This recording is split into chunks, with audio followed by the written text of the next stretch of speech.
वह व्यक्ति जो कि अच्छा प्लानर है, प्लान बनाने के साथ उसे गुप्त भी रखता है और सक्सेसफुली एग्जीक्यूट भी करता है। तो अक्सर ऐसा पाया गया है कि व्यक्ति वृश्चिक राशि लग्न का होता है। नमस्कार मित्रों, मैं ज्योतिष शास्त्री अरविंद चौबे। अगर आपका वृश्चिक लग्न राशि है तो आपकी कुंडली के पहले भाव में 8 लिखा हुआ होगा, जहां वृश्चिक राशि का चित्र बना हुआ है। 12 राशियां होती हैं और 12 भाव होते हैं। जहां चित्र बना है वहां पहला भाव, उसके बाद दूसरा, तीसरा, चौथा, पांचवा, छठा, सातवां, आठवां, नौवां, 10वां, 11वां और सबसे अंतिम 12वां भाव।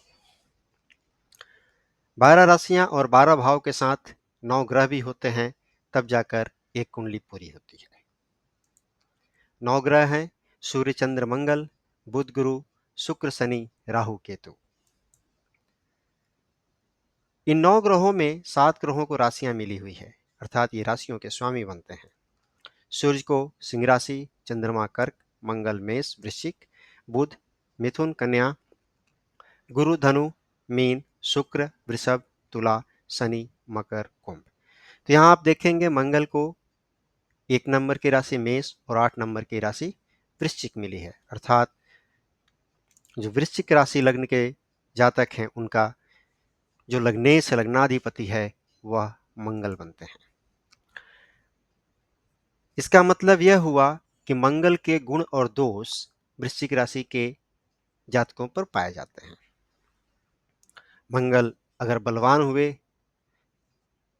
तो वृश्चिक राशि जातक के व्यक्ति जो है बलवान होते हैं, स्वस्थ शरीर के होते हैं, गठीला शरीर होता है उनका, सेनापति की भांति।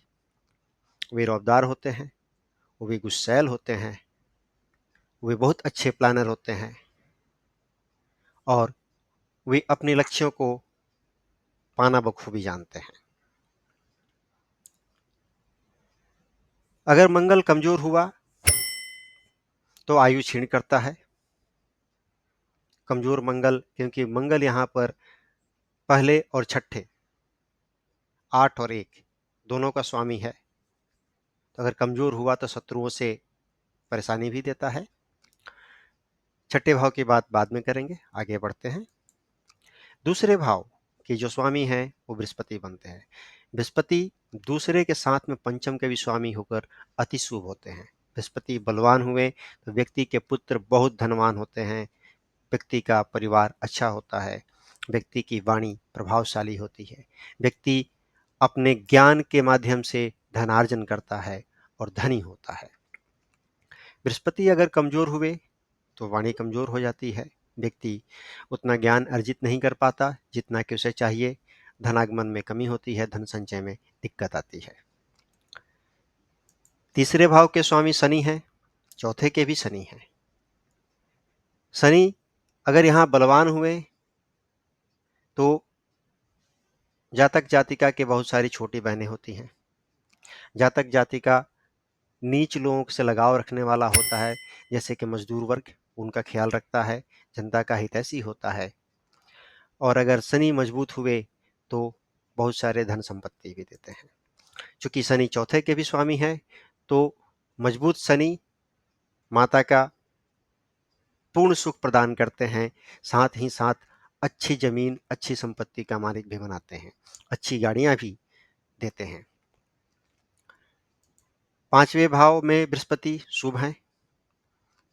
इस भाव में तो बृहस्पति के क्या कहने, अगर शुभ हो गए तो व्यक्ति बहुत ही ज्ञानी होता है, व्यक्ति के पुत्र जो है बहुत ही धनवान होते हैं, ऐश्वर्यवान होते हैं, राज्य की तरफ से उनको कृपा प्राप्त होती है।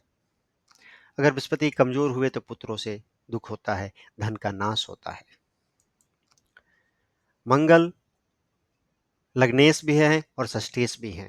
षष्ठेश होकर अगर मजबूत हुए तो दुश्मनों पर विजय देते हैं, अक्सर लड़ाइयों में जीत दिलवाते हैं, ऋण कम होता है।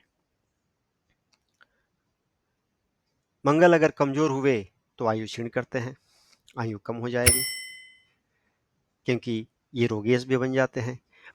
हालांकि मंगल लग्नेश हैं तो इनको रोगेश का दोष नहीं लगता, ये शुभ ही करेंगे। शुक्र सप्तम भाव में शुभ है। शुक्र अगर बलवान हुए तो व्यक्ति के स्पाउस का अच्छा सुख मिलता है, स्पाउस की आयु लंबी होती है, पार्टनरशिप से फायदा होता है। और अगर शुक्र कमजोर हुए तो स्पाउस की आयु कम हो जाती है, पार्टनरशिप में अक्सर समस्याएं उत्पन्न होती है। बलवान बुध यहाँ अच्छा भी है और बुरा भी। अगर बुध बलवान हुए तो व्यक्ति शेयर मार्केट स्पेकुलेशंस के कामों से बहुत धन कमाता है, परंतु अष्टमेश होकर के बुध चोट का भी कारण बन जाते हैं, मंगल के साथ मिलकर के ये चोट देते हैं। परंतु अगर ये बुध कमजोर हो गए तो व्यक्ति को अति धनवान बनाते हैं, क्योंकि इस हालत में ये विपरीत राजयोग का निर्माण कर देते हैं। आगे बढ़ते हैं। नौमेश चंद्रमा अति शुभ है। हालांकि अगर यही नौमेश लग्न में जाकर बैठ के तो नीच के हो जाते हैं, परंतु नौमेश अपने आप में शुभ है, सबसे शुभ त्रिकोण है, तो चंद्रमा इस राशि लग्न के लिए बहुत ही शुभ है। अच्छा चंद्रमा व्यक्ति को धार्मिक बनाते हैं, धर्म कर्म में बहुत मन लगता है, व्यक्ति अच्छी सोच वाला होता है, अच्छी यात्राओं वाला होता है और अच्छी शिक्षा वाला होता है। सूर्य अगर मजबूत हुए तो व्यक्ति के पिता के पास बहुत धन होता है, पिता बहुत धनवान होते हैं। मजबूत सूर्य यहाँ पर राज्य कृपा भी देते हैं, राज्य की तरफ से फायदा होता है। अगर सूर्य कमजोर हुए तो इसका विपरीत। यहाँ पर बुध जो है इच्छा पूर्ति के भाव में है, बहुत अच्छा भाव नहीं है यहाँ पर जो है, क्योंकि बुध और मंगल में मित्रता नहीं है। तो अगर यहाँ बुध कमजोर हुए तो ठीक है, हालांकि अगर ये मजबूत हुए तो भी अच्छा ही है, तब उस हाल में ये इच्छा पूर्ति कराते हैं, स्पेकुलेशंस आदि के कार्यों से लाभ दिलाते हैं। यहाँ पर शुक्र काफी शुभ है। सप्तम और द्वादश भाव के स्वामी होकर के शुक्र अगर मजबूत हुए तो बहुत सी भोग की व्यवस्थाएं करते हैं, व्यक्ति को भोग प्राप्ति होती है, क्योंकि दोनों स्थान भोग का स्थान है।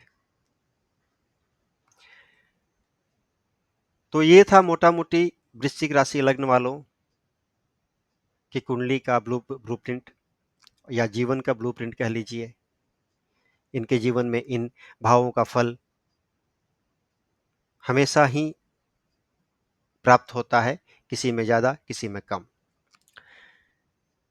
बाद बाकी जो होता है जन्मकालिक समय की ग्रहों की स्थिति और आपकी जो कुंडली में ग्रहों की स्थिति है उसके हिसाब से एक्चुअल भाग का डिसीजन होता है। आज के लिए इतना ही मित्रों। अगर मेरा बताने का तरीका आपको अच्छा लगा हो तो चैनल को सब्सक्राइब कर लें और वीडियो को लाइक कर दें। धन्यवाद।